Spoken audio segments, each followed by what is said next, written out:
Let's do some machine learning, shall we? In this lesson, I'm going to show you how, for all practical purposes, we can build an artificial neural network. And I'm going to be using a data set. It's a hypothetical data set, so these aren't real data, but they very well could be real data. All right, so I'm just showing this to you for illustrative purposes. So what you're looking at is a spreadsheet. All right. And the program that I'm using to build this neural network is SPSS. It's a piece of statistical software that's often used in the social sciences, but there's any number of other pieces of software that you could use. But I think SPSS is probably the simplest for purposes of demonstrating the construction of an artificial neural network. So what you're looking at is a data set. And in this data set, we have 1, 2, 3, 4, 5, 6, 7, and 8 variables. All right, so 8 variables corresponds to, let's say, 8 questions that we've asked a set of people to respond to. All right. So the variables that I've measured here, the first one is IQ. So I have intelligence quotient data for our respondents, for our participants.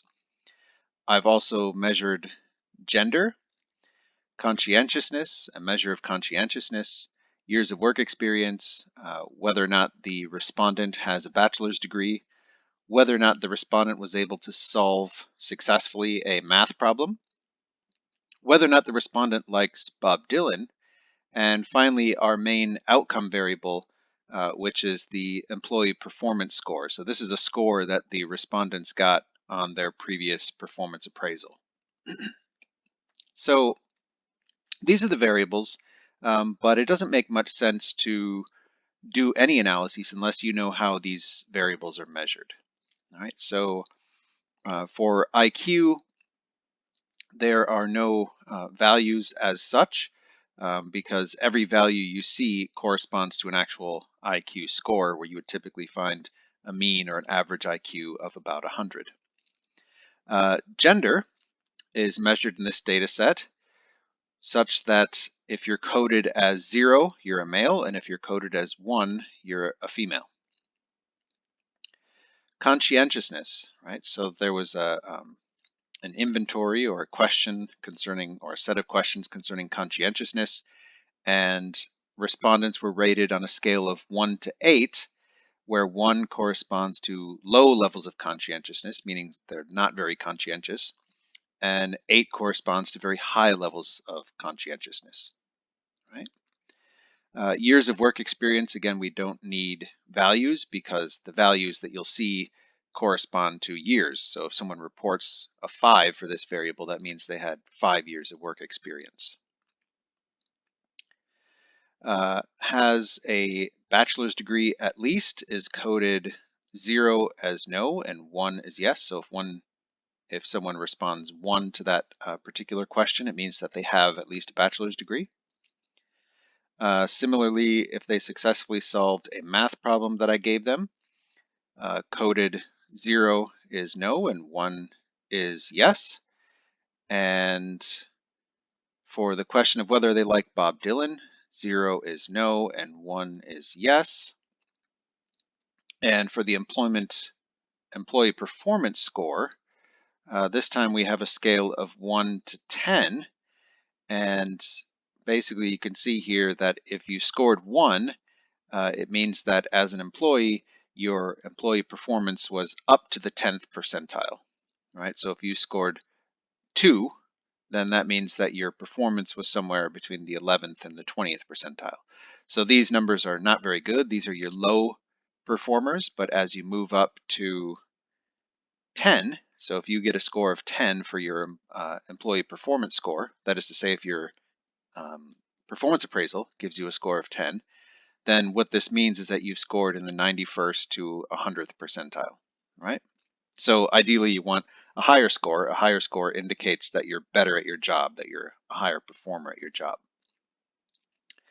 So what we're going to do in building this neural network is we're going to take these first 7 variables: IQ, gender, conscientiousness, years of work, has at least a bachelor's degree, whether or not you successfully solved a math problem, and whether or not you like Bob Dylan, and see whether or not these 7 variables accurately predict our dependent variable, our outcome variable, which is employee performance score.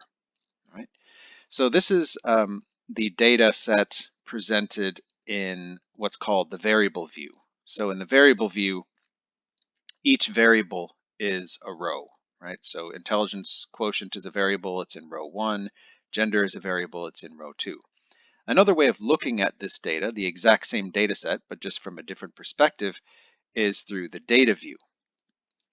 Now, in the data view, all of a sudden, our variables are columns, right? So we have IQ scores here, gender scores here, conscientiousness, work experience, whether or not you went to university, whether you have a bachelor's degree, that is, whether or not you successfully solved the math problem, whether or not you like Bob Dylan, and finally your performance scores here. So as you can see in this data set, if I scroll down a bit, we have full data for 100 people. So we have full data, meaning that we have information on all of these variables, including their job performance, right? So these first 100 people are your existing employees, right? They work in your organization, and you gave them a questionnaire to fill out, or you administered a series of tests, and you collected their IQ information, you know their gender, their conscientiousness scores, their work experience scores, whether or not they have a bachelor's degree, whether or not they successfully solved the math problem, whether or not they like Bob Dylan, and finally you have their performance appraisal score. So just to give you an example, let's take number 50 here. So this is your 50th employee in this data set, and your 50th employee has an IQ of 115. The 50th employee is a female, because 1 corresponds to female. Has a score of 4 on the conscientiousness scale. Remember, this is a scale of 1 to 8, so it's about average.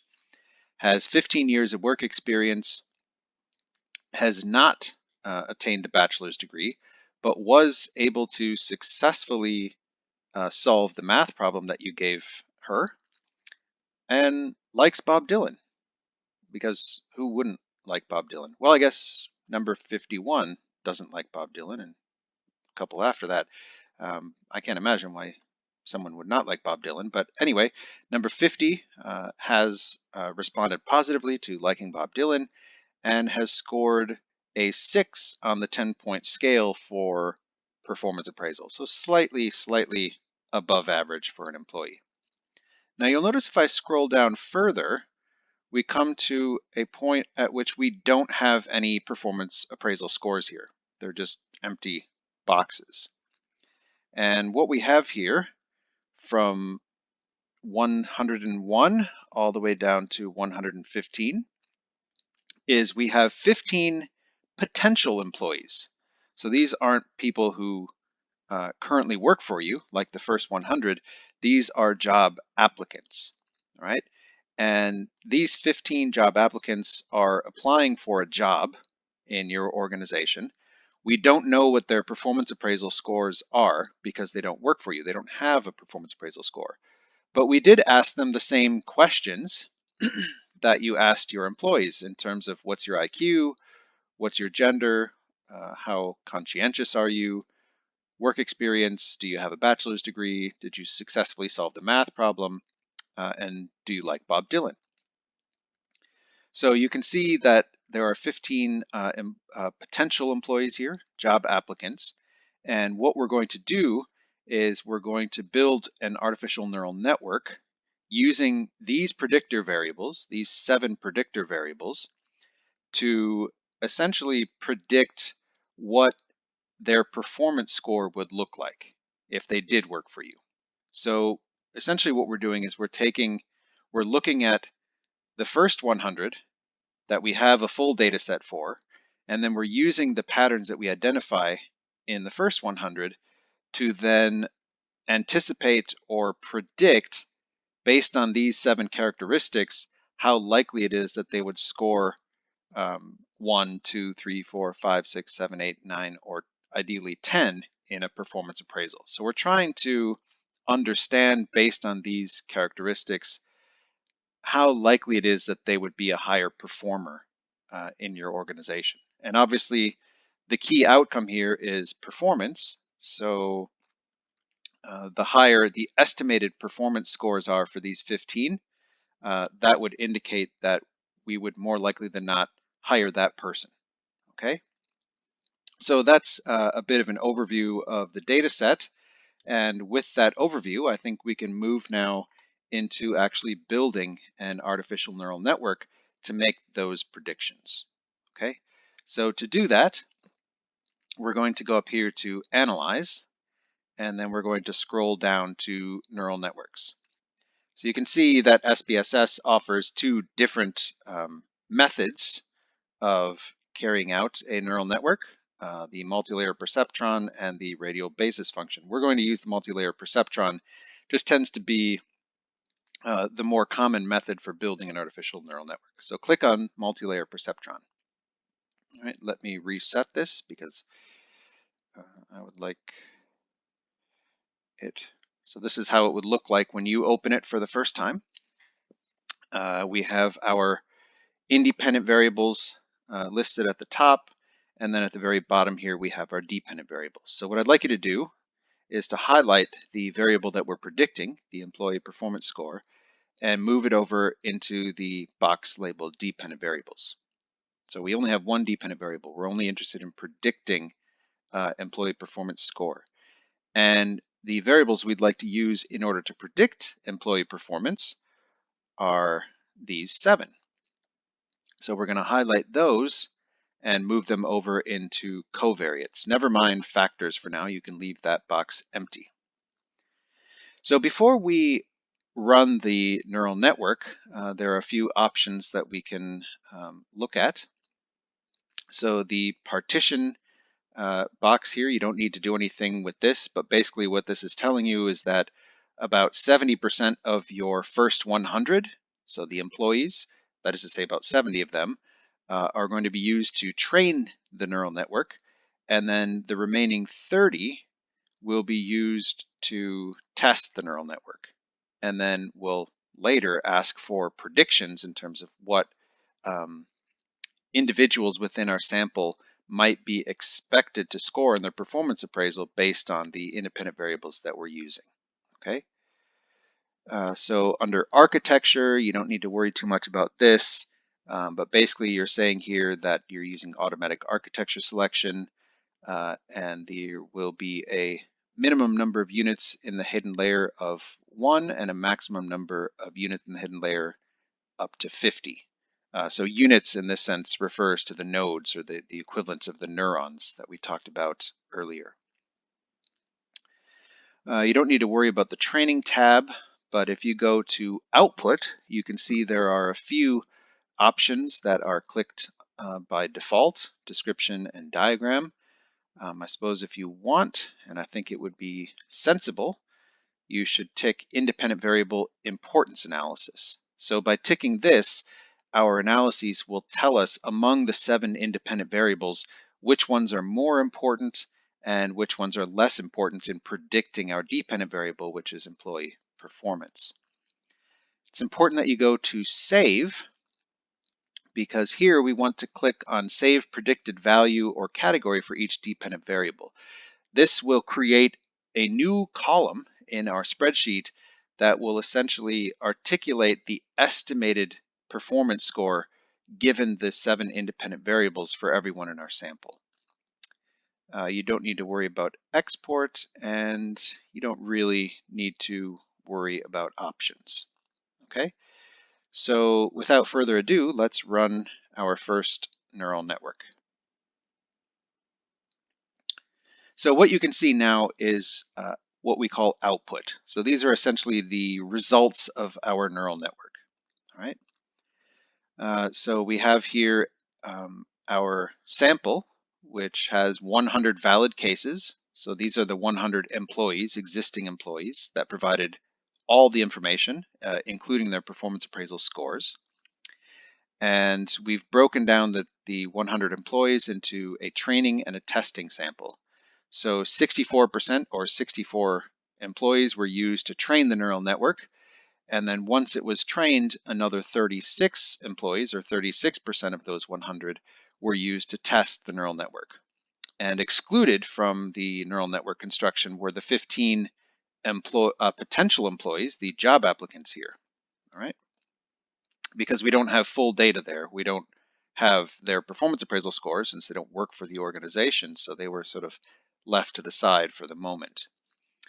Then we have a bit of information about the network. So we can see that we have our 7 covariates, or our independent variables here, and they're listed here.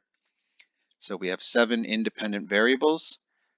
We have 1 hidden layer with 1 unit or 1 node attached to it.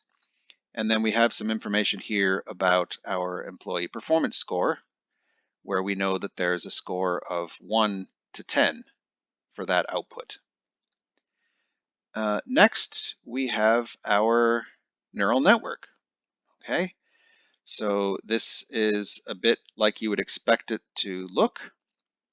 At the top, we have our error terms, which you don't need to worry about here, but these are our dependent variables feeding information into a hidden layer here with 1 node. Of course, there's bias here as well. There's an error term associated with this node. Again, you don't need to worry about the bias. It's kind of mathematically complex to explain it.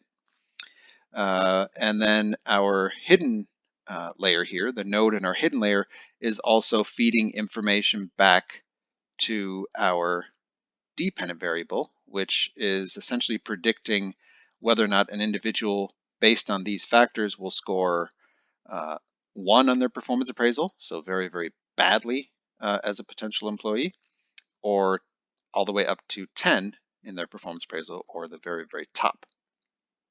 So next we have a bit of information about our model overall.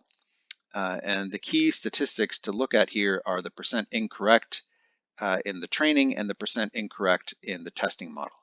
So when we trained our neural network, we got 40% of our predictions incorrect, which is not very good. And in our testing model, so with the other third of the sample that we tested the model on, we actually did really badly. We got 58% wrong. So what this tells us automatically, without even going any further, is that the neural network that we've estimated at the moment is actually quite poor. In fact, it tells us that we'd probably be better off just guessing in terms of estimating who would be the best potential employee for us than using this particular neural network. With the classifications, you can see these are essentially the error rates that we generated with this particular model. And quite importantly here, with the independent variable importance, you can actually start to see why our model was so poor.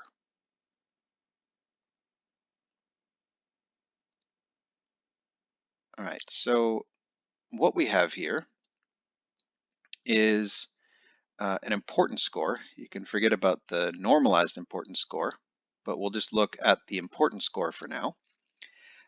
And generally speaking, the higher the number is to 1, the more important the variable is, okay?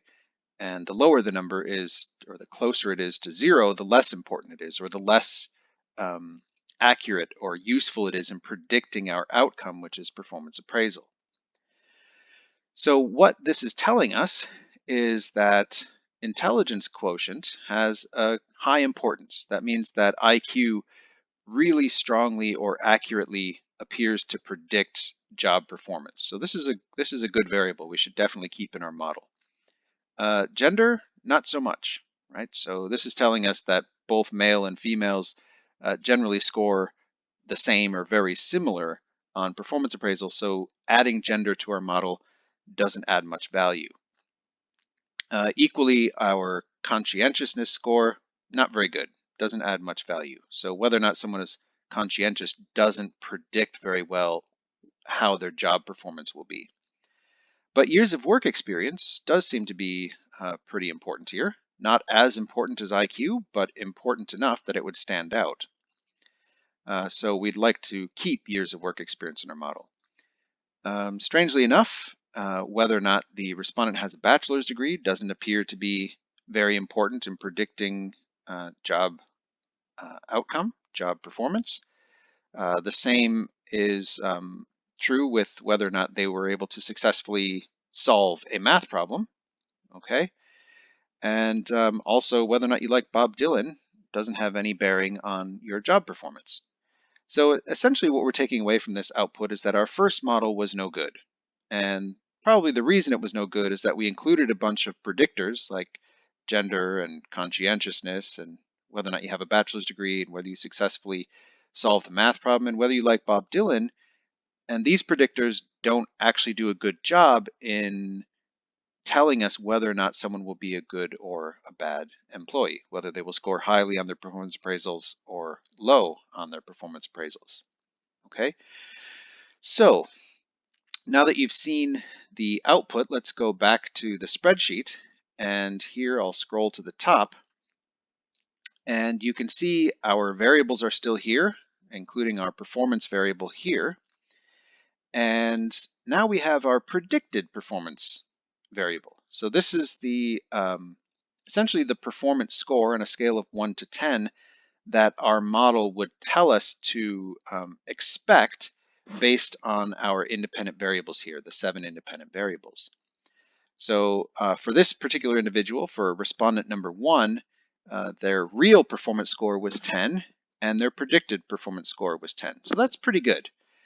But unfortunately, as we move down a bit, with respondent number 14, the real performance score was 9 and the predicted was 10. So we definitely made a mistake there with our model. And as we keep scrolling down, you can see there's some mistakes. So number 44 had a real performance score of 6, but we estimated it with our model as a 7. And if we keep scrolling down, there's a couple that we did not bad. So we expected number 68 to have a performance score of 4, and indeed she, because it's a 1, had that score as a 4. So that's pretty good, but not great. And here we have on the last 15 from 101 to 115, here we have our predicted scores. But remember, our model isn't very good because we included a bunch of variables that didn't really help us predict the outcome that well. So what we're going to do fairly quickly is to rerun our model. So what I'm going to do is I'm going to erase these scores so they don't confuse you. And I'm going to go back to Analyze, Neural Networks, Multilayer Perceptron, and go back to Variables. And I'm going to leave Employee Performance Score there. And I'm going to leave Intelligence there, Intelligence Quotient, because that was an important predictor. But I'm going to take Gender out because that was not important. And I'm going to take Conscientiousness out because that was not important.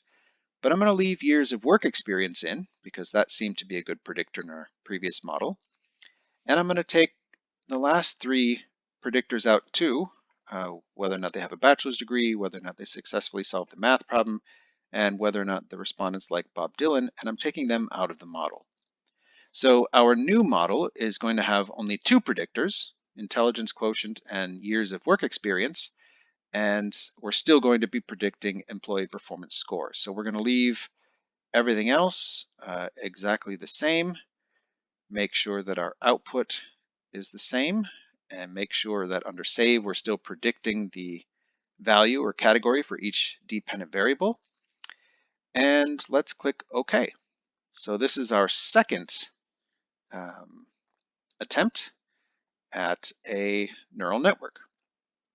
So in this second attempt, we're still using the 100 employees, the existing employees, to train and test the model. And again, we have about 63% for training and 37% for testing. And excluded at this stage are the 15 potential employees, the job applicants. Here's a bit more on the network information. This time we only have 2 predictors, but we have the same outcome variable, employee performance score. Now here's what our new neural network looks like. And you'll notice that this one is a bit different, right? So this time we only have these 2 predictor variables predicting our 10 performance scores, from 1 being a low performer to 10 being a high performer. We also have our error terms, our bias terms, which you can ignore and skip. And this time we have one hidden layer with 1, 2, 3, 4 nodes. Right? So in this particular estimation, the multi-layer perceptron thought that it would be more effective to estimate performance with these 2 variables with 4 nodes in the hidden layer. Now our model summary is looking a little bit better than it did before when we had those bad predictors in there. During the training phase, we made 17.5% mistakes in predicting our outcomes. And in the testing phase, a still pretty good 21.6% error rate. So not bad, and certainly much better than our previous model, which we would expect because we took out the bad predictors.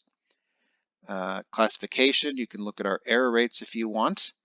And for importance, you can still see that intelligence quotient is very important, and so is years of work experience. Okay, so what this tells us is that we have a pretty good model that we've put together. So let's go back to our data set, and now you can see a much better level of correspondence between, in our first 100 individuals in the sample, the actual employees that work for us. We can see pretty good correspondence between the actual performance scores and the predicted performance scores based on the 2 variables that we looked at, which were IQ and work experience. So for individual number 1, their actual performance score was 10, and their predicted performance score with our neural network was also 10. And that's true for the first 10 respondents. We got perfect predictions there. For respondent number 11, you can see that we predicted that he, because it's a 0, which corresponds to a male, we predicted that he would get a 10 on his performance appraisal, but in reality, he only got a 9. So you can see a few mistakes here, like number 16 as well. But if we scroll down, you can see pretty good correspondence in terms of predicting these outcomes. Now, crucially, for our purposes, we're now looking at the 15 job applicants that we have here, where this time we're only taking into consideration their IQ and their work experience. Okay, and you can clearly see in the predicted column that our first applicant here, number 101, has a predicted employee performance score of 1. So we definitely wouldn't want to hire this person. This person probably wouldn't be a very high performer. And the same is true of our second one. So if we scroll all the way down here, what we're really interested in are the last 3 job applicants. And the reason we're interested in these 3 job applicants, number 113, 114, and 115, is that our model predicts that if we were to hire them, that they would score 10s on their performance appraisal. In other words, they would be in the top 10 percentile of all employees when it comes to performance. So here you have it, I think, quite effective method of using machine learning to help with HR decision making. If these were real data, you could potentially pay closest attention to the last 3 and assume that these 3 were going to be probably the ones you should consider when it comes to hiring. Obviously, you wouldn't want to depend exclusively or 100% on machine learning, because clearly machine learning makes mistakes. But it does give you a good indication, or a quick way of anticipating or predicting who among this pool of job applicants would most likely be a good fit in terms of job performance in your organization. I hope you found that informative, and thank you very much for your time. This is Professor Andrew Timming signing out.